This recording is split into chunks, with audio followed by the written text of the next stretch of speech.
Efésios 1, de 7 a 10,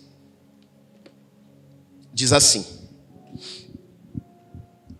Nele temos a redenção, pelo seu sangue, a remissão dos pecados, segundo a riqueza da sua graça, que Deus derramou abundantemente sobre nós, em toda sabedoria e entendimento.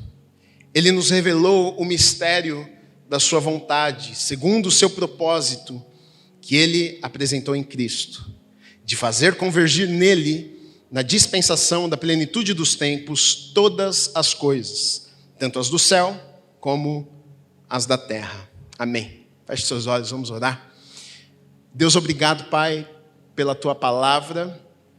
Obrigado, Deus, pela vida de cada pessoa que chegou aqui nesta manhã. Eu sei que o Senhor que preparou este encontro para nós. A minha oração, mais uma vez, é: Deus, fala conosco. Deus, revela a tua palavra aos nossos corações. Nós realmente queremos aprender do Senhor. Queremos ver o Senhor. Queremos ter as nossas vidas impactadas e transformadas pela tua palavra. Que não seja apenas mais um culto, mas que seja uma manhã de encontro com o Senhor, que muda as nossas vidas, Pai. Sinta-se à vontade neste lugar. Que o teu Espírito nos ensine nesta manhã. Fale conosco. Nós abrimos os nossos corações, nós abrimos os nossos ouvidos para te ouvirmos e recebermos tudo que o Senhor tem preparado para as nossas vidas. Mais uma vez eu oro e peço: usa minha vida, unja minha vida, Pai, para que tudo aquilo que está no teu coração seja derramado sobre as nossas vidas nesta manhã, meu Deus, em nome do Senhor Jesus Cristo. Amém e amém. Você pode aplaudir o Senhor Jesus mais uma vez? A palavra de Deus é maravilhosa. Recapitulando, para você que não sabe ou não esteve aqui nas outras semanas, nós estamos nesta carta que o apóstolo Paulo, enquanto está preso em Roma, escreve a alguns cristãos, irmãos que estão em Éfeso, na cidade de Éfeso e também nas cidades que rodeavam Éfeso. E ele está falando com gente que é crente, ele está falando com gente que se converteu, que aceitou o sacrifício de Jesus. O período aqui é mais ou menos 60 e poucos anos depois de Cristo, ou seja, Jesus havia vindo, andado na terra como homem, viveu, cumpriu o seu propósito, morreu, ressuscitou e alguns anos passam, por volta de 60 anos passam. O apóstolo Paulo agora está preso em Roma e ele escreve algumas cartas a alguns lugares, cidades que ele havia passado, e uma destas cartas é a carta que ele escreve aos Efésios. E essa carta é muito importante porque nessa carta vai falar muitas coisas sobre Deus e sobre nós também. E são coisas que são essenciais para nós que cremos, porque muitas vezes por não sabermos algumas coisas ou não entendermos algumas coisas, a gente deixa de viver tantas coisas que Deus tinha para as nossas vidas. Ele começa falando, na verdade, para aqueles irmãos que estão em Éfeso: olha, vocês precisam saber de algo. Houve uma obra que foi feita, na verdade, pela vida de vocês. Vocês foram escolhidos por Deus, vocês foram separados por Deus, vocês foram predestinados. Deus separou vocês, Deus escolheu, Deus formou vocês, Deus viu vocês antes mesmo da fundação do mundo.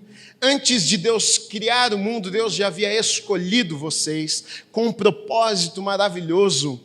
E Paulo começa a falar sobre estas coisas, sobre a obra de Deus e como Deus nos escolheu e como Deus nos separou. E então ele vai entrar num assunto aqui que é muito importante, porque, na verdade, esses versículos que nós lemos aqui vai tratar muito sobre o pecado. Vai tratar sobre o pecado e, na verdade, vai tratar também sobre a solução para o pecado.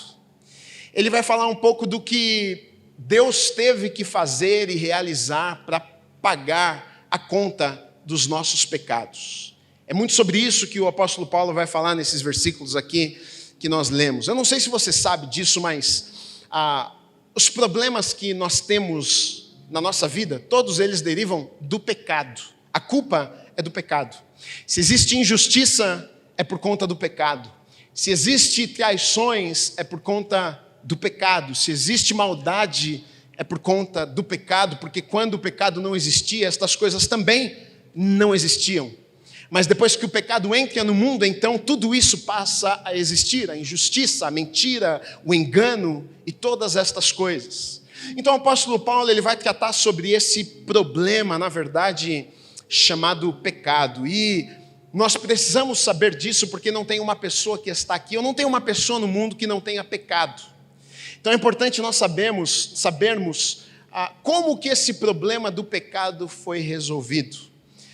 Porque a Bíblia vai nos ensinar e vai nos mostrar que, primeiro, o salário do pecado é a morte. Então, nós teríamos que morrer para conseguir pagar pelos nossos pecados. A Bíblia também vai nos ensinar, e Isaías vai falar sobre isso, na verdade que o pecado, o nosso pecado, nos afasta de Deus, faz separação entre o homem e Deus. Então, um sério problema que o pecado causa, o pecado separa o homem de Deus. Não poderíamos estar na presença de Deus por conta do nosso pecado. É claro que não, sendo Deus justo, sendo Deus íntegro, sendo Deus puro, como é que poderíamos estar na presença dele sendo injustos, impuros e pecadores? Não existe comunhão entre trevas e luz. Nós não poderíamos estar na presença de Deus por conta dos nossos pecados. Isaías 59, 1 e 2 vai dizer o seguinte: eis que a mão do Senhor não está encolhida para que não possa salvar, e o seu ouvido não está surdo para não poder ouvir, mas as iniquidades de vocês fazem separação entre vocês e o seu Deus, e os pecados que vocês cometeram o levam a esconder o seu rosto de vocês, para não ouvir os seus pedidos. Então, aqui nós temos um sério problema, o pecado. Se todos nós pecamos, se o pecado gera morte, se o pecado nos afasta de Deus, se nós não podemos estar na presença de Deus porque pecamos, então como é que este problema do pecado seria, ou é, ou foi resolvido? Porque a verdade é que a justiça de Deus precisaria ser aplicada diante do pecado. Sendo Deus justo, nós olhamos e vemos isso na palavra, nós temos um Deus que é justo. Então, se Deus é justo e Ele disse que o salário do pecado é a morte, então quando nós fôssemos à presença do justo juiz e sermos julgados por Ele, Ele diria: bom, você precisa morrer para pagar pelo teu pecado, porque foi definido assim, o salário do pecado é a morte, então eu não posso voltar atrás daquilo que eu estabeleci, eu não minto, então se eu falei que o salário do pecado é a morte, você então agora está diante de mim e agora vai ter que acertar essa conta e vai ter que pagar essa conta. Talvez no dia do juízo, talvez diante de Deus a gente diria para Deus: mas Deus, o Senhor também nos diz em sua palavra que o Senhor é um Deus gracioso e bondoso e cheio de graça. Como é que então o Senhor não me perdoa? Como é que o Senhor não se esquece então do meu pecado? E aí é uma luta difícil às vezes das pessoas compreenderem, sendo Deus justo, como é que Ele pode ser gracioso? Ou então sendo um Deus de amor, como é que Ele pode ser justo? E na verdade tudo isso se complementa. Deus ele é justo, mas isso não significa que Ele não seja amoroso. Deus ele é amoroso, mas não significa que Ele não seja justo. Na verdade a justiça de Deus, ela é apresentada também no amor de Deus. Porque Ele ama, Ele é justo. É uma confusão, mas é assim que funciona. Então na verdade existe um problema entre o homem e Deus, que foi causado pelo homem, o pecado. Mas Deus resolve esse problema, Deus resolveu esse problema. E é sobre esse problema, pecado aqui, que todo mundo que está aqui sofre desse problema, já sofreu e já pecou, que o apóstolo Paulo vai trazer luz, ele vai trazer entendimento de como que Deus fez, como é que Deus resolveu. Então no versículo 7 ele diz o seguinte: olha, nele nós temos a redenção, pelo seu sangue a remissão dos pecados, segundo a riqueza da sua graça. Então, precisando Deus justificar o pecado e o nosso erro, Ele faz algo. E aqui nós chamamos esse algo que Deus fez por nós de redenção, ou seja, Ele nos redimiu. Como? Através de seu Filho Jesus. O que significa redenção? Qual é a definição da palavra redimir? Redenção, redimir significa oferecer compensação a alguém por um dano. Pagar o prejuízo, ressarcir, ou seja, um dano foi causado e a conta precisava ser paga. O problema é que essa conta que precisava ser paga, nem eu e nem você poderíamos pagar essa conta.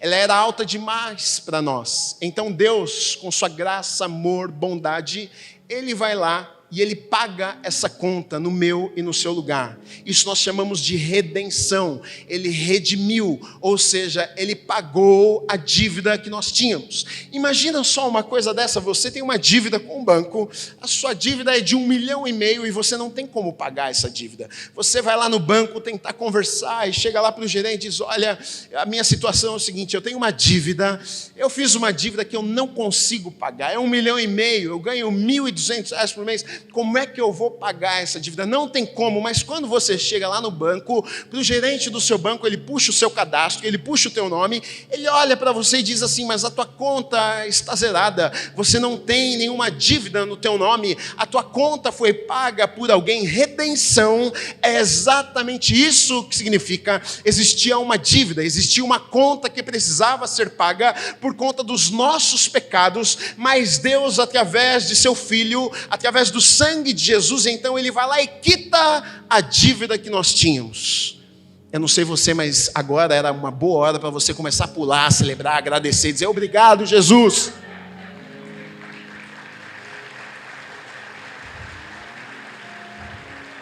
Porque se você entendeu o que aconteceu aqui, não tem como você não celebrar, não tem como você não glorificar. Deus pagou uma conta que nós não poderíamos pagar. É isso que o apóstolo Paulo vai dizer também aos Colossenses, no capítulo 2, versículos 13 e 14, ele diz o seguinte, olha, e quando vocês estavam mortos nos seus pecados e na incircuncisão da carne, Ele lhes deu vida, juntamente com Cristo, perdoando todos os nossos pecados, olha só, cancelando o escrito de dívida que era contra nós e que constava de ordenanças, o qual nos era prejudicial, removeu inteiramente, cravando na cruz. Olha como Deus resolveu o problema do pecado, sabendo Deus que não existia perdão sem derramamento de sangue, ou seja, para pagar o pecado, uma pessoa precisava morrer, entregar a sua própria vida, sabendo que a conta era alta demais para mim e para você, sabendo Deus que nós não poderíamos pagar essa conta, essa dívida que nós criamos, formamos por conta dos nossos pecados. Ele nos amou de tal maneira, então Ele decide enviar o seu único filho para morrer em uma cruz e derramar o sangue precioso dele naquela cruz para quitar a minha dívida e quitar a tua dívida. Agora a conta está zerada em Cristo Jesus. E aí então ele diz o seguinte, e não apenas isso, não apenas a conta foi paga, a conta foi paga, a conta foi acertada, vocês foram redimidos, houve redenção por causa do sangue de Jesus, e além disso ele diz o seguinte, além da redenção por causa do sangue, ele diz, a remissão dos pecados também. Além da conta ter sido paga, ele diz, os pecados de vocês foram perdoados também. Porque sendo Deus justo, não teria como seu pecado ser perdoado se Ele não pagasse a conta, se Ele não pagasse a dívida. Ele não seria um Deus justo. Se Ele mesmo que estabeleceu desse jeito e você tinha uma dívida lá, como é que sendo Deus justo Ele poderia, não, tá bom, deixa essa conta para lá, finge que nunca existiu, não, a conta precisou ser paga. Depois de ter pago a conta, Ele diz, agora sim, eu posso perdoá-los, porque a conta já foi paga. Então, além de pagar a tua conta, e porque Ele pagou a tua conta, agora Ele diz, você tem a oportunidade então agora de ser perdoado e os teus pecados serem esquecidos. E o apóstolo Paulo vai dizer, como, na verdade? Ele usa a palavra aqui nele quem? Em Jesus. Ele vai falar que tudo isso só aconteceu por conta de Jesus. Se não fosse Jesus, se não fosse o sacrifício, se não fosse o sangue de Jesus, essa conta não teria sido paga, os meus pecados não poderiam ter sido perdoados. Agora, por que é importante nós entendermos esse tipo de coisa aqui? Porque às vezes a gente não dá conta do que teve que acontecer para hoje andarmos em liberdade. A gente não para calcular o quanto foi para hoje sermos perdoados, para hoje termos sido redimidos. A gente vive num tempo onde se fala muito sobre a graça de Deus. Ah, não, eu peco, eu erro, então a graça de Deus me perdoa. Sim, mas deixa eu te contar uma coisa. A graça de Deus não foi de graça. A graça de Deus, ela custou, e custou muito caro. A graça de Deus custou a vida de Jesus. A graça de Deus custou o sangue de Jesus sendo derramado em uma cruz por mim e por você. Isso é importante de nós sabermos, sabe? Porque às vezes a gente pensa, a graça fica barata demais. A gente, obrigado Deus, a tua graça, mas na verdade, para que hoje a graça de Deus recaísse sobre as nossas vidas, um preço muito alto, tão alto que nós não poderíamos pagar, foi pago para que hoje essa graça alcançasse as nossas vidas. A graça é muito cara, é tão cara que nós não teríamos condições de pagar. A graça custou para que a gente viva hoje no tempo da graça, onde não depende mais das nossas atitudes, mas do que Jesus fez por nós. Foi alto demais o preço. Foi preço de sangue, derramamento de sangue, uma vida entregue para que hoje os nossos pecados fossem perdoados. O apóstolo Paulo aqui nessa carta aos Efésios, ele está falando sobre bênçãos que nós recebemos, presentes que nós recebemos de Deus. Nós chamamos de bênçãos espirituais. Não são bênçãos materiais, não é algo que a gente vai lá e conquista com o nosso esforço, com o nosso suor, com o nosso trabalho.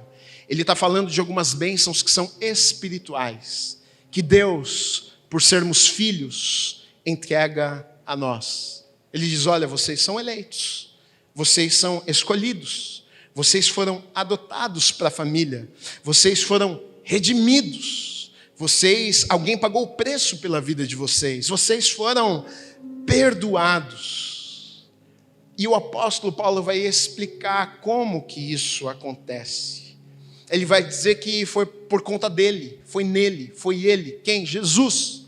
E ele faz questão aqui de dizer que não foi apenas por Jesus, mas ele diz, olha, foi pelo sangue de Jesus. Eu penso que o apóstolo Paulo faz questão de falar sobre sangue aqui, porque diferente do que nós vivemos hoje, aqui nós estamos falando de 60 anos depois de Cristo, ou seja, antes de Cristo se vivia pela lei. Então era muito recente, era muito fresco na cabeça das pessoas, como é que se relacionava com Deus, como que tinha comunhão com Deus. O meio daquelas pessoas se relacionarem com Deus era por meio das leis. E nas leis, como é que um pecado seria perdoado? Se Jesus não tinha vindo ainda, Levíticos 4 vai falar sobre isso, sobre o sangue que precisava ser derramado para que um pecado fosse perdoado. Então, no Antigo Testamento, como que isso acontecia? As pessoas levavam para o templo, enfim, animais para o sacerdote, para o sumo sacerdote, e ali era oferecido um sacrifício, matavam os animais, derramavam o sangue, e o sangue do animal que era derramado expiava o pecado. É como que se acobertasse, cobrisse ali o pecado, ou de uma pessoa, ou da nação. Uma vez por ano, um sacrifício era oferecido, sangue derramado, para que os pecados da nação fossem perdoados. Agora, o que o apóstolo Paulo está falando aqui sobre sangue, eu acho que ele está mexendo na cabeça das pessoas, porque para eles essa era a forma de se relacionar com Deus, essa era a forma de um pecado ser perdoado. E até penso que ele cita isso aqui justamente, talvez até para justificar, porque as pessoas poderiam dizer, ele está falando então que Jesus invalidou a lei, então agora não vale mais de nada. Mas na verdade na Bíblia a gente vai ver que a lei se cumpriu, as leis se cumpriram em Jesus, principalmente as cerimoniais. O que era as cerimoniais? Era exatamente isso, o jeito que eles cultuavam. Então, para perdoar pecado, então a gente leva um animal, oferece um sacrifício e tem que fazer isso, os nossos pecados são perdoados. Imagina se fosse assim hoje, um entrando com um cachorro na igreja, um entrando com um jumentinho, aí pecou muito essa semana, tem irmão que entrar com cabelo na igreja. Rapaz, essa semana foi brava, hein?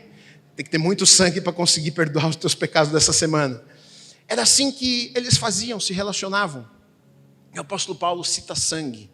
Ele diz, olha, foi pelo sangue de Jesus. As pessoas estão ligando as coisas, a lei, tudo.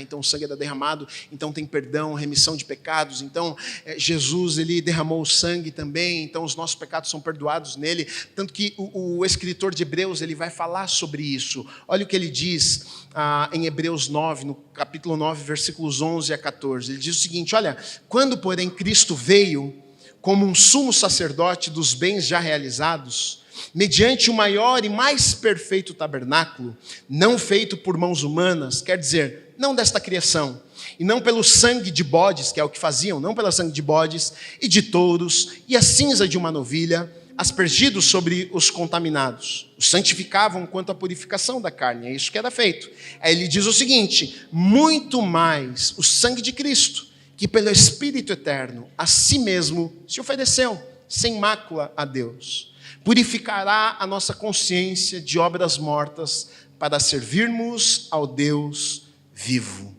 Olha que coisa, o escritor está dizendo o seguinte: antes era necessário, mas agora este Cordeiro imaculado, sem defeito, ele veio, ele se entregou, ele morreu em uma cruz por nós, ele derramou o seu sangue precioso, e uma vez por todas agora nós podemos alcançar salvação, sermos salvos, redimidos. A nossa conta pode ser paga por conta do sacrifício e do sangue de Jesus que foi derramado em uma cruz por nós.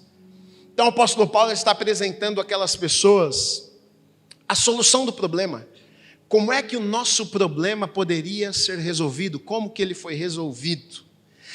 Agora, até esses detalhes aqui me ensinam muito, porque sem pensar no espiritual da coisa, pensando na prática, até essa questão de lei e de Jesus cumprir a lei, isso me ensina algo. Me ensina que Deus é fiel à sua palavra. Me ensina que Deus é um Deus justo. Me ensina que Deus não muda de ideia. Me ensina que Deus não invalida a sua palavra, porque Ele é Deus, então Ele faz o que Ele quiser depois. A gente, na palavra de Deus, vê tudo muito preso, ou seja, Ele não invalida a sua palavra. Na verdade, sua palavra no passado se cumpre, está se cumprindo em Jesus. E é por isso que eu e você, nós podemos descansar as nossas vidas nas mãos dEle, porque nós temos um Deus que é fiel, nós temos um Deus que não muda, nós temos um Deus que é reto, nós temos um Deus que é justo, nós temos um Deus que cumpre sua palavra. Por isso que nós descansamos as nossas vidas nas mãos dEle. Imagina você confiar a tua vida na mão de alguém que muda. Está aqui, tudo que eu tenho. Está aqui, minha vida na tua mão. Aí a pessoa hoje é legal com você, amanhã ela mudou de ideia. Amanhã ela não gosta mais de você. Como é que seria? Mas para Deus não. A gente entrega, a gente confia. Porque Ele é confiável. Porque Ele é justo. Porque Ele é reto. Porque Ele cumpre sua palavra. Então nós podemos descansar. Porque Ele é um Deus e todas estas características fazem parte do caráter de Deus. Tem coisas interessantes aqui. Ele vai dizer o seguinte: olha, nele, em Jesus, nós temos a redenção, ou seja, a conta foi paga. Aí ele vai dizer, e essa conta foi paga, foi preço de sangue. Foi o sangue de Jesus que pagou a conta. E aí, porque a conta foi paga, os nossos pecados então foram perdoados. Aí ele diz o seguinte: segundo a riqueza da sua graça. Então a nossa conta foi paga segundo a riqueza de sua graça. Isso para mim é cada detalhe. O apóstolo Paulo, ele é cheio de detalhes. Ele podia ter dito, foi pago segundo a graça de Deus. Mas ele não fala apenas graça, ele diz riqueza de sua graça. Por que riqueza de sua graça? Por que não só graça? Eu penso que o que ele está querendo dizer para aqueles irmãos e dizer para nós é o seguinte: olha, a graça de Deus é tão rica, ela é rica, a riqueza de sua graça, ela é tão rica que não existe pecado que seja grande o suficiente, não existe dívida que seja tão grande para que a graça de Deus não possa chegar lá e pagar. Isso é maravilhoso, porque nós chegamos num lugar como esse, muitas vezes a sensação, ou até o diabo tenta falar nos nossos ouvidos: olha, tudo bem, você está num lugar como esse, você até ouviu uma palavra legal, mas olha o teu passado, olha a tua história. Deus pode até te perdoar, meu filho, mas assim, muita coisa boa você não vai viver não, porque como é que pode? Olha a tua vida, olha a tua história. Mas o que o apóstolo Paulo está dizendo para mim e para você é o seguinte: todos nós pecamos, queridos. A dívida de alguns era maior do que outras, mas não tem problema, porque a graça, a riqueza de sua graça, riqueza de sua graça, ou seja, não tem conta que seja tão grande que a graça de Deus não consiga pagar. Tem passagens na Bíblia que são muito claras e nos mostram isso.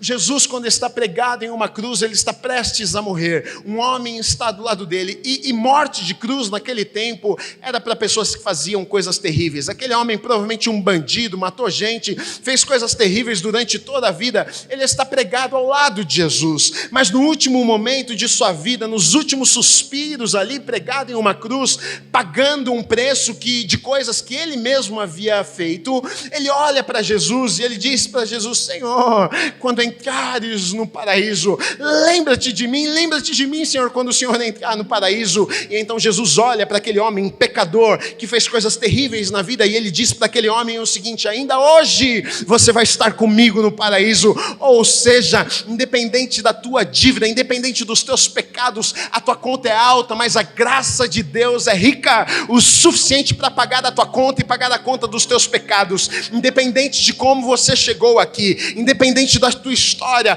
aqui eu fiz coisas terríveis, tudo bem, querido, todos nós falhamos, todos nós caímos, todos nós fizemos coisas que não deveríamos fazer, mas a graça de Deus é rica, a graça de Deus é rica, não existe pecado que Deus não possa perdoar. Hoje, se você se render, Ele perdoa e a tua dívida é quitada.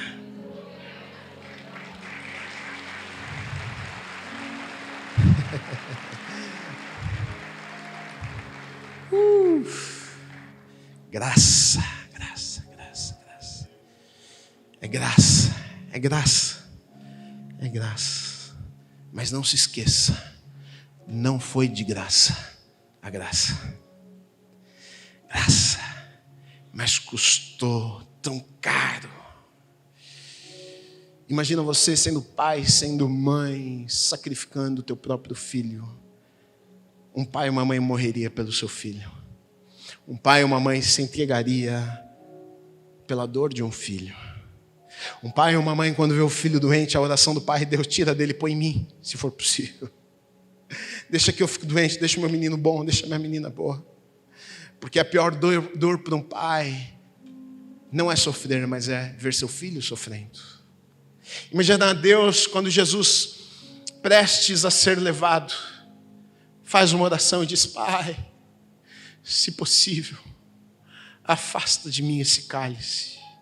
Papai, se possível, não permita que eu passe por isso que eu vou passar. Essa dor que eu estou passando é profunda, de separação. Se for possível, para com isso. Imagina a dor do pai olhando o seu filho e dizendo: filho, está doendo, mas é necessário. Está doendo, mas a tua dor vai livrar o mundo da dor. O teu sacrifício vai pagar a conta dos pecados da humanidade. A graça custou caro demais. Não despreze a graça de Deus sobre a tua vida. Não ignore a graça de Deus sobre a tua vida. A graça de Deus não é desculpa e licença para você andar uma vida em iniquidade e pecado. A graça de Deus é um presente de Deus para que hoje você não precisasse mais viver na morte e no pecado. A graça de Deus foi um preço tão alto e um presente de Deus para mim e para você, para que hoje vivêssemos uma vida diferente. Se não fosse assim, não seria necessário Jesus ter morrido. Mas porque Ele nos amou de tal maneira, João 3,16, Ele envia seu único filho para morrer em uma cruz, derramar o seu sangue naquela cruz, em favor de todos nós, para que os teus pecados, para que os meus pecados fossem perdoados. Agora, não termina aqui. Fui salvo, fui alcançado, fui redimido, minha conta foi paga. E agora? O que acontece? E o apóstolo Paulo vai falar sobre isso aqui. Ele diz: olha, Deus, é só depois que foi salvo. Deus então derramou abundantemente sobre nós toda sabedoria e entendimento. Sabedoria de Deus é Deus nos possibilitando pegar o conhecimento e a inteligência e aplicar da maneira certa, porque tem gente que é inteligente, mas não é sábio. Sabedoria não tem a ver com inteligência, mas tem a ver com uma habilidade sobrenatural até, de aplicar esse conhecimento, essa verdade que me foi revelada na maneira certa, no tempo certo, na hora certa, do jeito certo. Sabedoria. Então fui salvo, e então uma sabedoria, e aqui o texto diz entendimento, mas a palavra no original seria prudência, que o significado dela, a palavra é frônesis, que significa conhecimento, e não apenas isso, mas amor à vontade de Deus. Ou seja, depois de salvo, então, foi entregue a mim uma sabedoria e um amor à vontade de Deus. Por que depois de ser salvo? Porque antes de ser salvo, os meus olhos ainda estavam como que se tivesse escamas, e eu não podia ver. Mas agora, depois de ter sido salvo, alcançado, redimido, a minha conta foi paga, os meus pecados foram perdoados, agora então foi-me dada o quê? Sabedoria. Agora eu vejo algo, e não apenas vejo, mas eu amo o que vejo, e não apenas amo o que vejo, mas agora do céu é me dada uma sabedoria para que eu aplique isso que eu estou vendo. Talvez você se pergunta, por que todo domingo eu venho aqui e fico sentado 1 hora olhando para a cara desse garoto? Garoto, eu estou me elogiando, tá? Eu estou cheio de cabelo branco, só Jesus na minha vida. Vou ter que começar a passar um grisinho, um negócio assim. Por quê? Não é porque você gosta de mim. É porque os teus olhos foram abertos. É porque não apenas os teus olhos foram abertos, mas agora você ama o que você vê. E agora, porque você ama o que você vê, Deus está te dando sabedoria para o que você vê, para o que você entende, você consiga aplicar na tua vida dia a dia. É isso que está acontecendo, é isso que acontece na vida do crente, na vida daquele que aceitou Jesus, que é salvo, que foi redimido, que teve a conta paga, que teve os seus pecados perdoados. Por exemplo, Pedro, quando está com Jesus e uma sabedoria em um momento, certo momento, é dada a ele do alto, tanto que Jesus diz a ele, isso não veio de você não, Pedro. Isso foi do céu que foi entregue a você. Quando Jesus está com os discípulos, ele pergunta, quem que dizem que eu sou? Aí todo mundo, é Isaías, é Moisés. E Pedro diz, tu és o Filho, tu és o Cristo, o Filho do Deus vivo. Ele diz, isso não veio de você. Isso foi Deus que revelou. Isso é uma sabedoria do alto. Isso foi entregue a você. É isso que acontece na vida do crente. Ele começa a ver coisas que não via. Ele começa a entender coisas que não entendia. E ele começa a amar aquilo que ele vê agora. E então isso tudo impacta sua vida. Agora, para que tudo isso? Por que de tudo isso? O apóstolo Paulo vai explicar, ele vai falar aqui. Para que essa sabedoria? Para que prudência? Por que salvação? Então no versículo 9 ele diz assim, Deus, Jesus, nos revelou o mistério da sua vontade, segundo o seu propósito, que ele apresentou em Cristo. Para que disso tudo? Por que disso tudo? Para nos revelar o mistério da sua vontade. Por que tudo isso aconteceu? Porque Deus queria revelar o mistério de sua vontade. Diz assim para o irmão que está do teu lado, mistério. Um mistério é algo escondido, eu preciso descobrir, e eu não tenho como descobrir antes de ser salvo. Isso só é descoberto depois que a salvação acontece. Esse mistério, ele só é revelado do plano, do propósito de Deus, depois que os meus olhos foram abertos. É o que ele está dizendo aqui. Agora, que mistério é esse? Ele vai dizer, agora o mistério vai ser revelado, e esse mistério é o mistério da vontade de Deus. Mistério da vontade de Deus, ou seja, a vontade de Deus, os propósitos de Deus agora vão ser revelados. Isso para mim é poderoso. E isso acontece depois da salvação. Para que os mistérios e propósitos de Deus sejam revelados, é necessário ser salvo. Isso influencia e impacta a nossa vida muito. Sabe por quê? Às vezes a gente pensa que o fim da vida de um cristão é a salvação. A gente teve o presente de se encontrar com Jesus e agora eu estou salvo. Já que eu estou salvo, agora, Gui, acabou. Agora eu consegui meu ticket para a eternidade. Então eu vou para o céu, agora já está tudo feito. E não, enquanto na verdade nós entendemos que este mistério do propósito, da vontade de Deus, ele só é revelado depois da salvação. Opa, então eu entendo algo. A salvação não é um fim para aqueles que se encontraram com Deus. A salvação é apenas o começo. É agora que começa a história.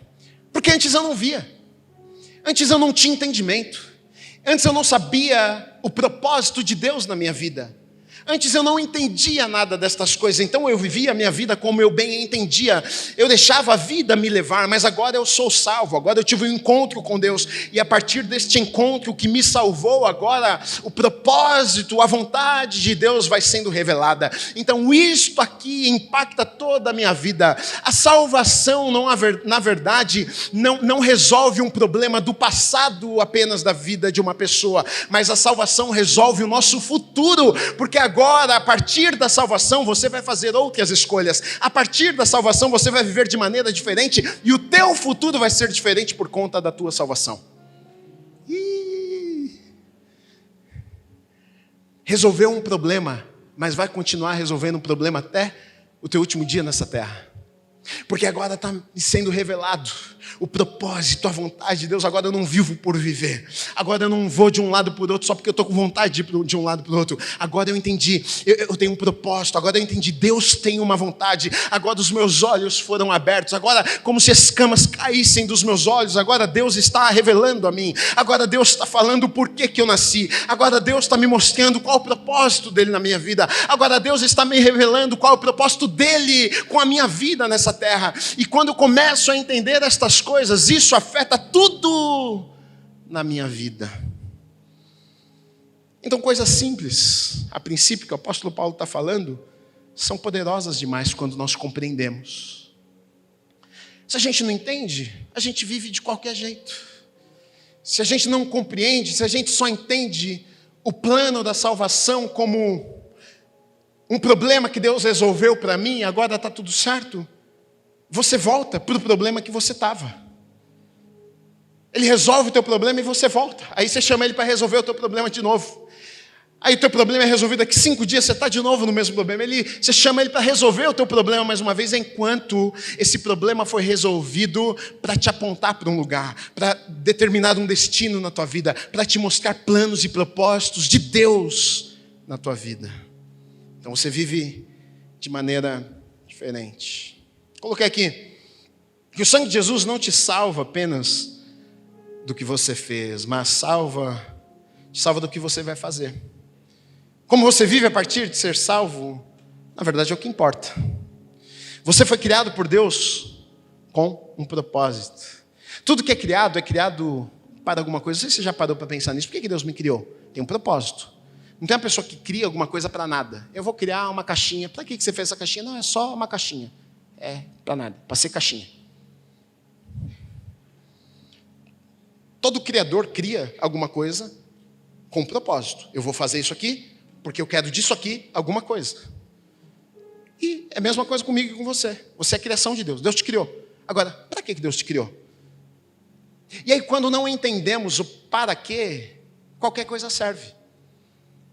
Você não sabe o propósito, aí você está lá fazendo um negocinho enquanto... É como uma máquina. A gente pega uma máquina espetacular que poderia construir um negócio absurdo e a gente coloca essa máquina para fazer um biscoitinho. Ela podia estar fazendo um carro e faz um biscoito. Ou seja, porque não sabe do propósito, não sabe para o que aquela máquina foi criada. Então, qualquer coisinha que ela faça, você fala, muito bom. Enquanto poderia estar fazendo coisas muito melhores, maiores. É assim nas nossas vidas. Deus podia estar fazendo tanta coisa maravilhosa, mas não entendemos o propósito. Então está tudo bem, está tudo certo. A vida me leva, qualquer coisa está boa. Se você está se sentindo bem, está tudo bem.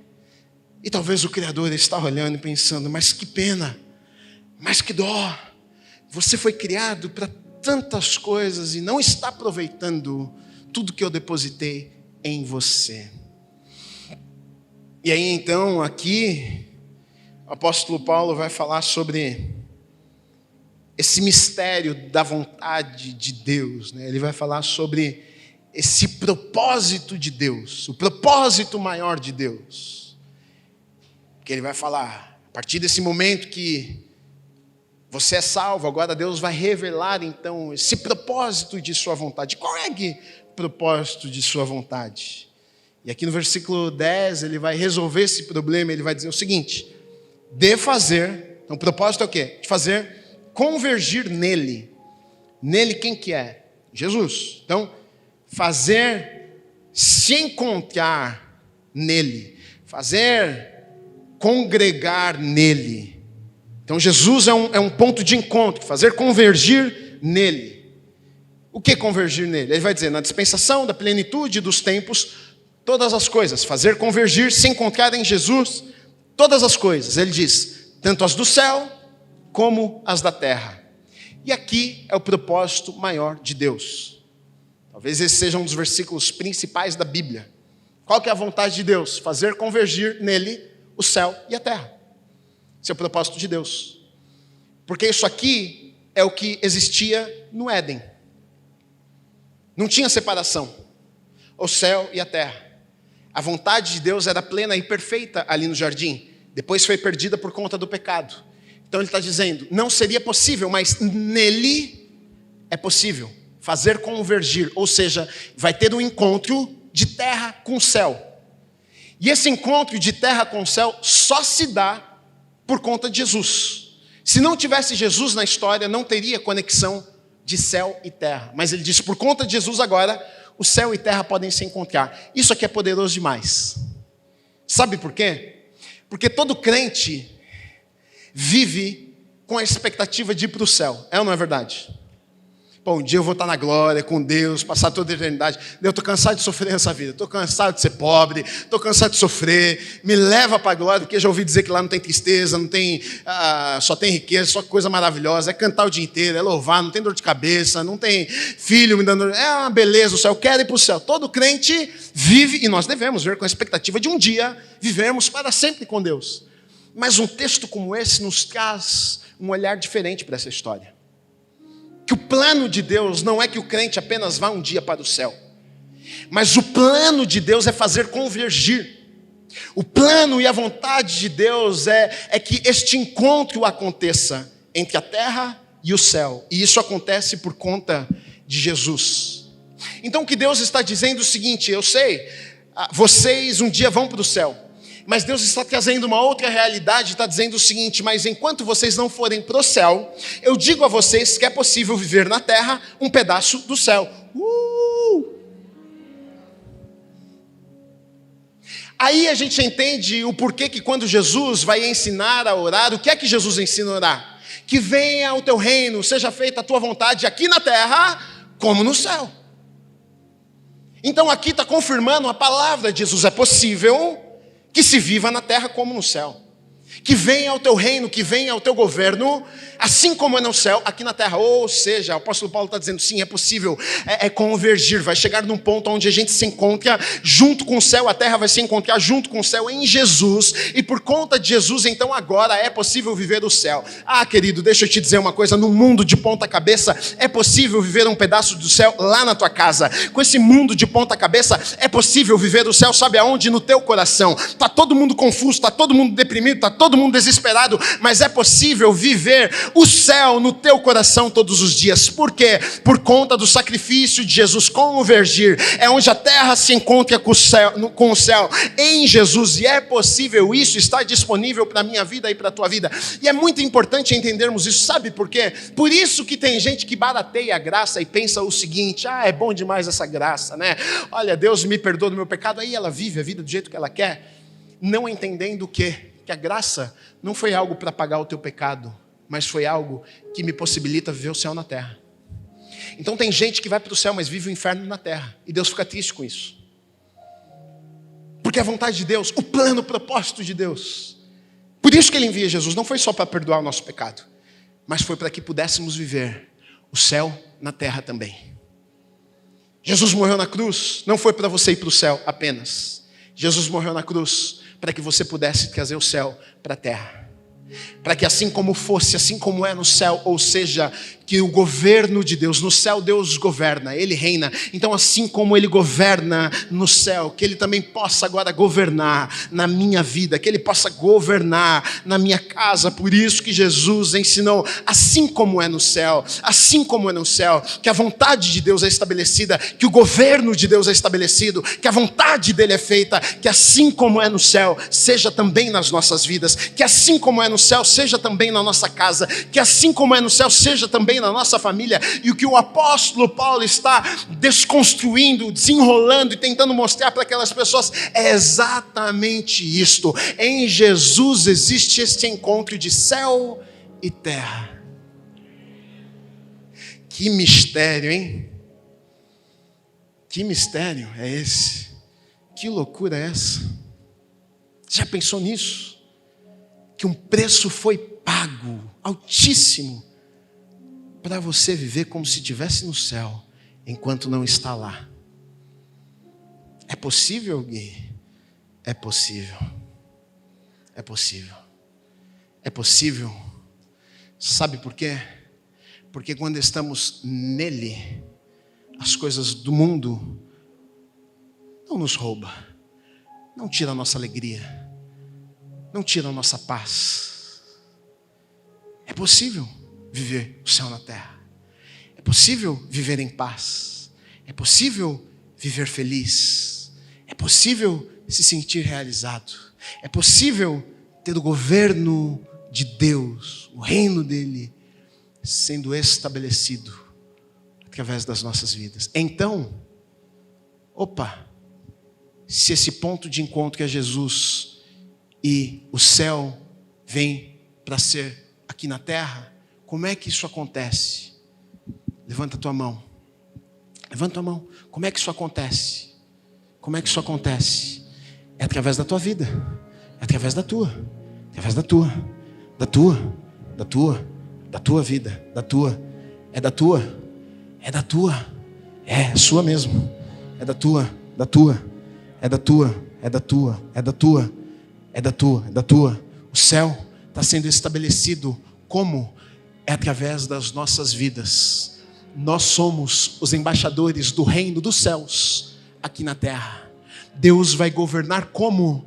É através das nossas vidas enquanto estamos aqui na terra. Quando nós entendemos isso, a gente faz diferença por onde a gente passa. Porque a gente não vive mais para nós mesmos. A gente entende, eu estou aqui nesse trabalho, eu não estou por estar. Não estou aqui para ganhar meu salário, não. Eu estou aqui porque eu tenho uma função. Existe um propósito eterno de Deus. Qual é? Trazer o céu para a terra. Então eu tenho a responsabilidade de trazer o céu aqui para o meu trabalho. Eu tenho a responsabilidade de trazer o céu aqui na minha casa. Eu tenho a responsabilidade de trazer o céu lá no meio da minha família. É um inferno, Gui. Mas entenda, Deus colocou uma responsabilidade sobre a tua vida. Você é embaixador do reino de Deus. E o céu vai ser derramado naquele lugar através da tua vida, porque você se encontrou com Jesus. O céu se encontra com Jesus, a terra se encontra com Jesus, e agora você é um embaixador do reino de Deus. Aonde você pisa, o céu chega. Aonde você chega, o governo de Deus chega, o domínio de Deus chega, porque você chegou lá também. Quando você entende esta responsabilidade, quando você entende quem Ele é, quando você entende o sacrifício de Jesus, quando você entende o que você recebeu, meu querido e minha querida, não tem como você viver mais do mesmo jeito. Não tem como. Você passa a influenciar aonde você passa. As pessoas olham para você e entendem, tem algo diferente. Por quê? Porque eu estou trazendo o céu para a terra. Porque eu estou trazendo o governo do Criador de todas as coisas nos lugares aonde eu estou passando. Está disponível. Está disponível.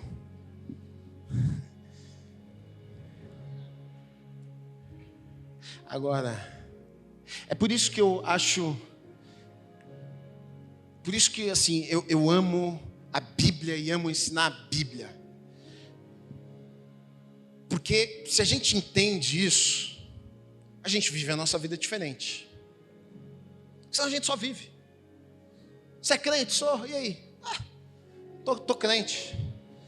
Eu fui lá na igreja, o pastor falou que o sangue de Jesus perdoa meus pecados. Estou perdoado, hein? E aí? Mas e aí? Não, tá bem, você está crente.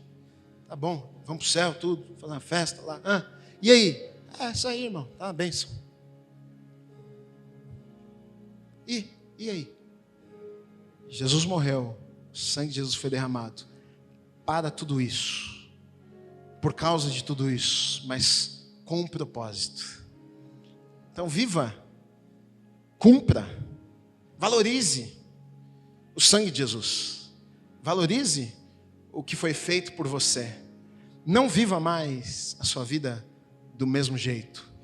Seja um embaixador do reino, do céu, aqui nessa terra, em nome de Jesus.